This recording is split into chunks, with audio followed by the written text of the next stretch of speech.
Alors ces dernières heures, le lien entre l'évolution du cours du baril de pétrole et des marchés actions est assez clair. Mais est-ce que c'est toujours le cas sur longue période? Eh bien, on en parle avec vous, John Plassard. Bonjour John. Bonjour David. Responsable de la stratégie d'investissement. La banque Cité Gestion en duplex avec nous depuis Genève. Pour beaucoup, il y a un lien assez mécanique avec quand le pétrole est à la hausse, les actions sont en baisse. Depuis 24 heures, là, le lien, il est évident. Oui, c'est clair, mais pas toujours. Et c'est ça qui est assez intéressant parce qu'on a vu ces dernières semaines que le prix du baril pouvait monter, mais les indices pouvaient monter aussi. Et si on regarde ce qui se passe, ça dépend évidemment du contexte économique parce qu'on peut aussi avoir, alors ce n'est pas le cas aujourd'hui, hein, mais il faudra voir à l'avenir, mais on peut avoir une situation où on a une hausse du prix du baril qui est positive parce qu'elle reflète ou elle provient d'une demande mondiale qui est plus solide. Et de l'autre côté, elle peut être négative, évidemment, comme aujourd'hui, depuis 24 heures, comme vous l'aviez dit, si on est dans un choc d'offres ou un conflit géopolitique. Alors il faut faire très attention parce que souvent, cette corrélation pétrole en hausse, action en baisse ou corrélation inversée, eh bien, ne fonctionne pas toujours, donc il faut faire très attention. Bon, là, ça fonctionne. Là, il n'y a pas de débat. Dans quelle configuration ça ne fonctionne pas? Alors, ça ne fonctionne pas lorsque vous avez des anticipations de croissance, par exemple en Chine. Chine, plus gros producteur, plus gros consommateur de pétrole, d'énergie, eh bien, si la croissance chinoise eh bien, remonte, ils vont en demander plus et potentiellement, on peut avoir des prix qui montent et c'est assez positif parce qu'on n'a pas assez d'offres et on a trop de demandes. Donc ça, c'est très positif et on a un prix du baril qui monte. Mais évidemment, ce n'est pas le cas aujourd'hui parce que, bien au contraire, on est dans une situation où, eh bien, si le conflit dure encore un peu, on va toucher à l'essence même de l'économie, c'est-à-dire la croissance. Juste, et donc par rapport au choc pétrolier actuel, est-ce qu'il est comparable d'ailleurs au choc pétrolier précédent ou quels sont les points de comparaison, les différences? Non, parce que la corrélation, elle est devenue totalement instable et puis elle dépend du régime économique et de la nature du choc. C'est-à-dire que potentiellement, et évidemment on le verra dans les semaines ou les mois qui suivent, potentiellement on pourrait avoir une des plus grandes crises qui a eu lieu, une grande crise énergétique qui serait potentiellement comparable à ce qui s'est passé en 73 et en 79, et on pourra avoir un prix du baril qui est beaucoup plus élevé. Je vous rappelle quand même que ce matin, vous avez le plus grand site mondial d'exploitation là on parle du pétrole, mais de gaz naturel liquéfié au Qatar, qui a subi des dommages majeurs après des frappes iraniennes. On rappelle quand même que cet endroit, c'est un endroit qui représente 20% de l'offre mondiale. Donc si on continue à ce rythme d'une part et d'autre, eh bien, on peut arriver dans une situation extrêmement dommageable et évidemment qui a des conséquences sur le prix du baril, sur la consommation, sur la croissance et bien évidemment sur l'inflation.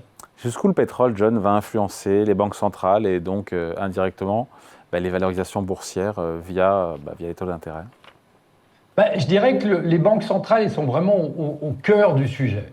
Pourquoi? Parce qu'on a un exemple récent dont on a déjà parlé, on en a parlé tout au long de la fin de 2021 et 2022, c'est la mauvaise interprétation des banques centrales et les erreurs de politique monétaire des banques centrales lors de la crise ukrainienne. Et on était dans une situation où faut-il le rappeler, les banques centrales parlaient d'inflation transitoire, on n'avait pas compris que, en fait, c'était une inflation qui allait avoir des effets secondaires, entre guillemets, et qui allait impacter la croissance et l'inflation surtout mondiale, et les banques centrales avaient tardé à remonter leurs taux. Donc je dirais que le rôle des banques centrales aujourd'hui, est centrale. On l'a vu, vous l'avez commenté avant sur la Réserve fédérale américaine. Aujourd'hui, on va voir la Banque centrale européenne qui va parler dans pas très longtemps. Si la Banque centrale européenne continue de rester sur le fait qu'il faudra regarder la prochaine statistique économique, la data dependency, comme on entend ça, et pas en anticipant ce qui pourrait arriver, eh bien, on pourrait arriver dans une crise du style 2022 où on avait vu les actifs, les actions et les obligations baisser. Donc le vrai risque aujourd'hui pour les marchés actions, c'est une question, hein, c'est le niveau du baril ou c'est la durée du choc énergétique et toutes ses implications sur l'inflation et donc sur ce que feront les banques centrales? La réponse, elle est assez simple, c'est la durée. Maintenant, vous allez évidemment, David, me demander quelle durée, évidemment. Maintenant, la question, c'est qu'on commence à avoir des effets sur les prix à la production et sur les prix à la consommation. Après, on dira 1 mois de crise. On en est à 3 semaines.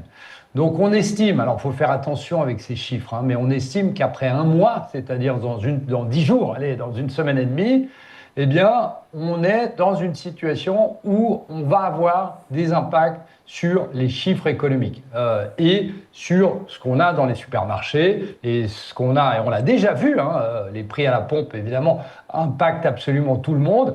Et donc, on va avoir ici une situation très compliquée. Maintenant, évidemment, si vous êtes dans la durée et que en plus le prix du baril n'est plus à 100, mais il est à 150, ça devient encore plus problématique, ça c'est une évidence. Mais la première des choses, c'est la durée.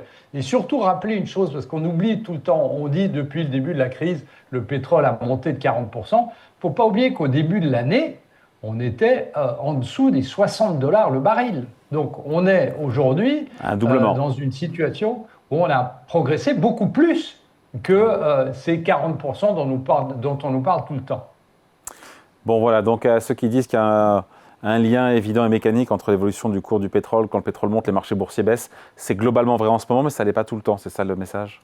Non, exactement. Et puis en plus, vous savez, on a une problématique aujourd'hui, c'est qu'on a beaucoup d'anticipation. Si vous regardez les marchés, ils sont assez complaisants d'une certaine manière parce qu'on voit, même s'ils ils ont baissé hier et avant-hier, mais on voit que par rapport au plus, si vous regardez les marchés américains par exemple, eh bien, les marchés américains n'ont pas vraiment baissé depuis leur plus haut. Donc on a une certaine complaisance en se disant que effectivement le problème c'est en Europe, le problème c'est que, l'avantage c'est que ça ne va pas durer, mais pourtant on en est à 3 semaines. Et ici, on sait que globalement, si on regarde la dépendance énergétique est beaucoup plus forte en Europe. Et qu'est-ce que ça veut dire ici? Ça veut dire que, évidemment, c'est le marché européen qui va être le plus touché si la durée va au-delà d'1 mois. Et donc, on est dans une situation où, effectivement, boursièrement, on est encore trop complaisant et on joue ce court terme et le fait qu'on n'aura pas d'impact majeur sur notre vie quotidienne et donc sur l'économie et l'inflation, etc.